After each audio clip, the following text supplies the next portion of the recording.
비타민 B12는 우리 몸에서 아주 적은 양만 필요하지만 부족해지면 혈액과 신경 건강에 영향을 줄 수 있는 중요한 영양소입니다. 특히 피로가 계속되거나 손발이 자주 저린다면 그냥 컨디션 문제로 넘기지 않는 것이 좋습니다. 비타민 B12는 적혈구를 정상적으로 만드는 데 관여하고 신경세포의 기능을 유지하며 DNA 합성에도 필요합니다.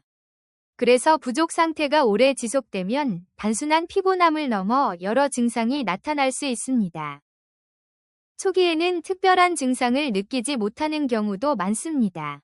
몸속에 저장된 비타민 B12가 어느 정도 있기 때문에 섭취나 흡수가 줄어들더라도 부족 증상이 천천히 나타날 수 있기 때문입니다. 대표적으로 나타날 수 있는 증상은 쉽게 지치고 기운이 없는 느낌입니다.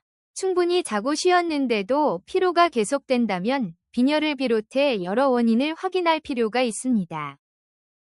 비타민 B12가 부족하면 정상적인 적혈구 생성에 문제가 생겨 거대 저가구성 빈혈이 발생할 수 있습니다. 이 경우 피로감뿐 아니라 어지럼증이나 숨이 차는 느낌 등이 동반될 수 있습니다. 얼굴이나 피부가 평소보다 창백하게 보이는 것도 확인할 부분입니다. 다만 이런 변화만으로 비타민 B12 부족을 판단할 수는 없으므로 다른 증상과 검사 결과를 함께 살펴봐야 합니다. 조금만 움직여도 숨이 차거나 심장이 빠르게 뛰는 느낌이 나타날 수도 있습니다. 빈혈이 심해질수록 몸에 산소를 충분히 전달하기 위해 심장이 더 빠르게 움직일 수 있기 때문입니다. 특히 주의해서 봐야 하는 것은 손과 발이 저림이나 감각 이상입니다.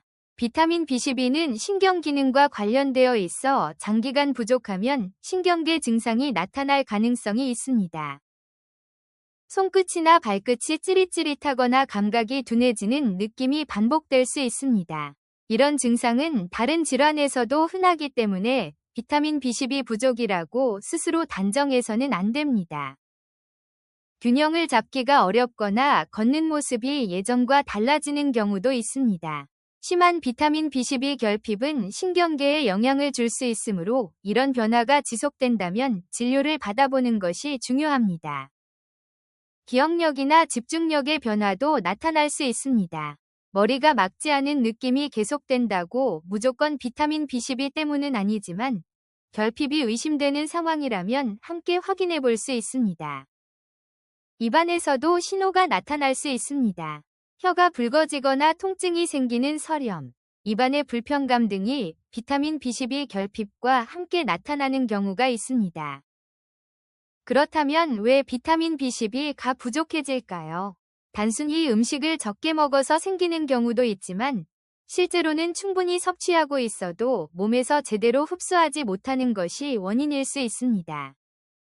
비타민 B12는 주로 육류, 생선, 달걀, 유제품 같은 동물성 식품에 들어 있습니다. 따라서 동물성 식품을 거의 먹지 않는 식생활을 오래 유지한다면 섭취량을 점검할 필요가 있습니다.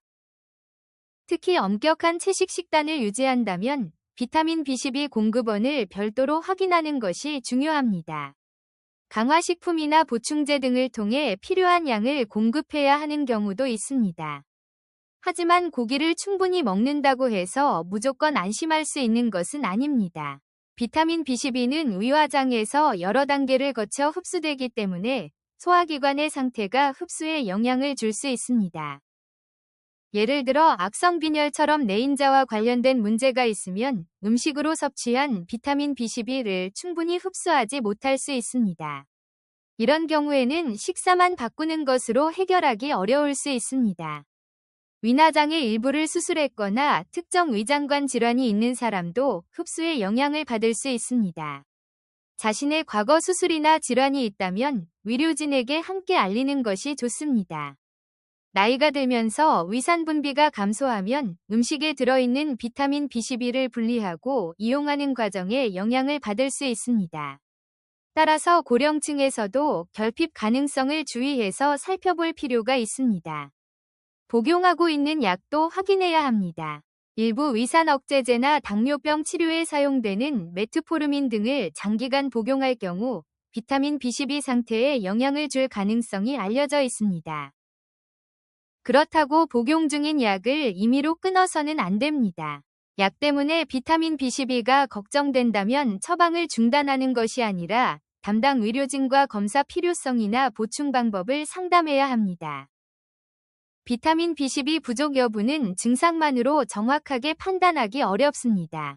의료기관에서는 증상과 식습관, 복용 약물 등을 확인하고 필요에 따라 혈액검사를 통해 상태를 평가할 수 있습니다. 혈액검사에서는 비타민 B12 수치뿐 아니라 빈혈 여부와 적혈구의 크기 등을 함께 살펴볼 수 있습니다. 상황에 따라 메틸말론산이나 호모시스테인 같은 추가 검사가 판단에 활용되기도 합니다. 여기서 중요한 점은 수치 하나만 보고 인터넷 정보로 결론을 내리지 않는 것입니다. 검사 기준과 개인의 건강 상태가 다르기 때문에 결과에 대한 해석은 의료진과 함께하는 것이 안전합니다. 결핍이 확인되면 원인과 정도에 따라 비타민 B12를 보충하게 됩니다. 먹는 보충제를 사용하는 경우도 있고 흡수 문제나 결핍 정도에 따라 주사 치료가 필요한 경우도 있습니다.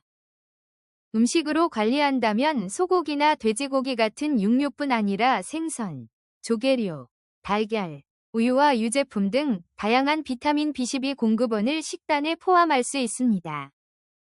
채식을 하는 사람이라면 비타민 B12가 강화된 식품의 영양성분표를 확인하는 것도 방법입니다. 식단만으로 충분한 섭취가 어려운 경우에는 전문가와 상의해 보충 방법을 결정할 수 있습니다. 비타민 B12 보충제를 많이 먹는다고 모든 피로나 저림이 해결되는 것은 아닙니다. 비슷한 증상은 철분 부족, 엽산 부족, 갑상선 문제 등 다양한 원인에서도 나타날 수 있기 때문입니다. 특히 감각 이상이나 보행 변화 같은 신경 증상이 지속되거나 심해진다면 오래 기다리지 않는 것이 중요합니다.